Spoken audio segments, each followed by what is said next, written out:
Nowadays, influencer marketing has become not just a topic of discussion or a nice to have. Now it's become something that the C-suite and executives are creating separate line items on budgets for because it is now a have to have. Traditionally, influencer marketing used to happen by luck. You happen to engage somebody, the right person, and they happen to really like what you were doing or saying, and they might promote it for you. Now, because advertising has taken such a hit, whether it be through ad blockers or through just simply the rise of us as consumers being completely in charge, not wanting to see an ad but wanting to read content first, living in this day and age of loving to buy but hating to be sold, the consumer is now in charge. And so when that happens, the prominence of something like a new category of influencer marketing rises pretty quickly. Now, as this has gone on, the difference simply is what path do you take, or how many paths are there in influencer marketing?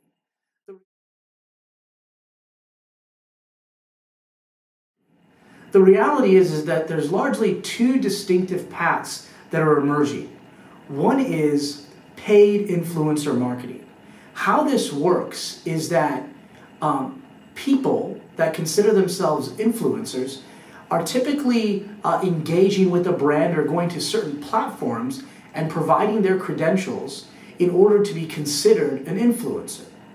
Once they do that, brands have the ability to scroll through them and to then negotiate a paid rate based upon them sharing the brand's content. Some may even create content on behalf of the brand. Some may create content on behalf of the brand, combine it with the brand's other content. Some may appear in videos, some may do blogs, some may do a number of different things, but the reality is that the entire purpose for that is to come across as true and authentic, because the brand can no longer tell the story that they once did. Even in our own business, where we sell to brands, in a B2B marketing sense, gone are the days where we can just cold call hundreds of people and expect a response. The reality is that no one even gives you their office number because they never pick it up. So the truth of the matter is that why we're all facing this is because of two distinctive trends. Us as consumers are now in charge, and the other being that we want to be informed, we want to research, we want to engage with what our friends and others are saying about something prior to ever deciding to even talk to a salesperson, let alone actually buy a product. And so when you think about this even in a B2C context, how do you scale that outreach? And so when we're talking about scale, that's where the rise of paid influence has come in. Seems easy enough, right? You got people that have said they're an influencer and they will guarantee to share your content for you. If you pay them enough, they'll do other things with that content or create it on its own. Here's the big issue though, is that if one is doing that, the whole point of it is to come across as authentic, but if you're being paid to do that, how can that be actually authentic? Recently, Amazon just said, if we even find out that you were given the product, that it was a gift to you, and you provided a review, we are going to pull those reviews.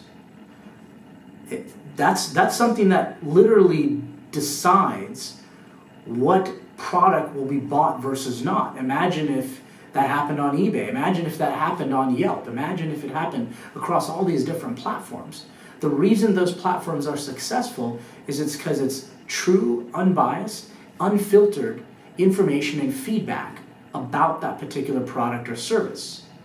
Now the difference is if you approach influencer marketing in a slightly different way and say, hey, I am willing to put forth the effort, time, and energy it takes to cultivate true influence and true relationships, then it becomes an amazing aspect of earned influencer marketing.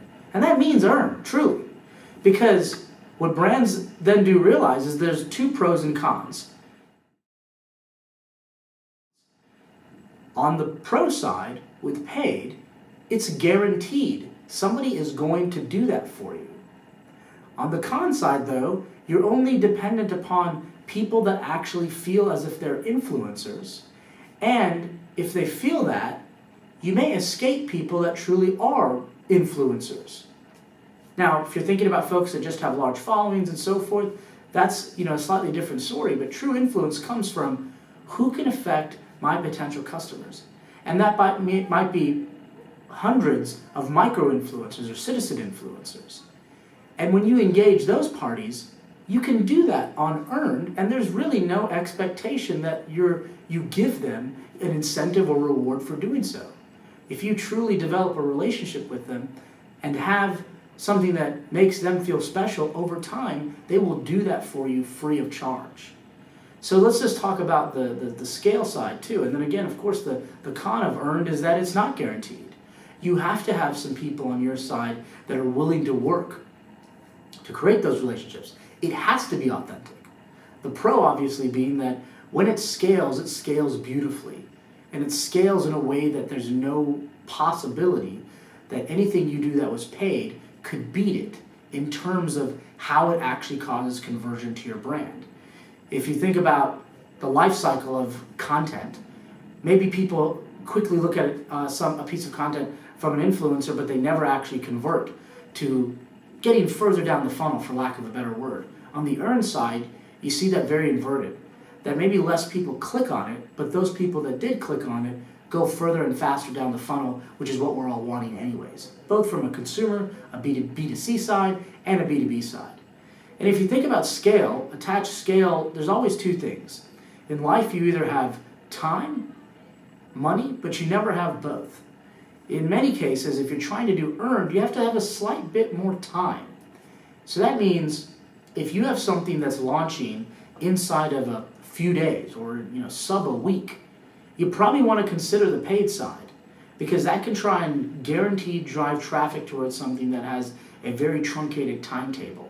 Because the reality of saying, hey, I'm going to buy an earned influencer platform and then engage people and get them to truly share and truly be authentic and sincere inside of less than a week, going to be kind of hard, right? The reality is that you've got people on the other end of these devices, on the other end of these relationships. Now, the truth is, if you have an amazing brand, whether you're Disney or whether you're Legendary Pictures or whether you're UPS or Walmart or any of these ones that people know, or Apple, the reality is Apple can get earned influence probably less than a week. They can get people to engage with them and to do activities for them because of how great that brand is. If you have slightly less of a brand than that, or not necessarily quite as iconic, you might need a little bit more time. So the pros and cons there are, on the paid side, if you don't have this wildly iconic brand and you have a shorter timetable, paid can help get you performance. It's not performance that lives on forever by any means. On the earned side, though, if you're thinking about this as a core part of your business's strategy, that referrals or word of mouth moves things for you faster than anything possibly could, and you have more than a week, if you will, earned should be prioritized. The prioritization of earned means that you're actually investing in what influencer marketing truly is. The other things where you're talking about paid influencer marketing is not really influencer marketing. It's influencer advertising. And that has a cost attached to it. And while that cost seems like it's fairly low in the beginning, if you evaluate it on an impression or conversion and so forth basis, when you try and continue to do that, it's harder to scale and keep those costs in line with what you first got. The reason being is that you have to get more and more and more influencers to share the content for you, because after people realize that that was a paid endeavor from the particular influencer you may have started with, the conversion rates start going down, and pretty dramatically. Some would even say plummet. So you have to have a constant stable of new people that you'll pay in order to do that. If you think about earned, the fact is that earned in the very beginning, on a conversion basis, impression basis, or other metrical basis that you may be evaluated on, costs slightly more. It does. and particularly if you think about the time or resource that you might have to put in from a staff perspective. But if done correctly, the cost has immense operating leverage. What that means is that the more you generate, your costs stay exactly the same. On the paid side, the more you generate, the more you typically have to pay. So it becomes difficult to maintain those initial ratios. So what we've always said is that as you think about earned influencer marketing, and then you think about influencer advertising, each has a place.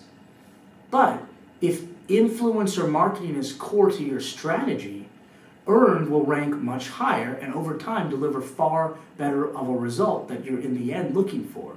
If you have a limited amount of time and you also aren't really embracing the concept of influencer marketing, but just need to get the word out quickly and fast and spurt up and spurt down, influencer advertising may be the way to go.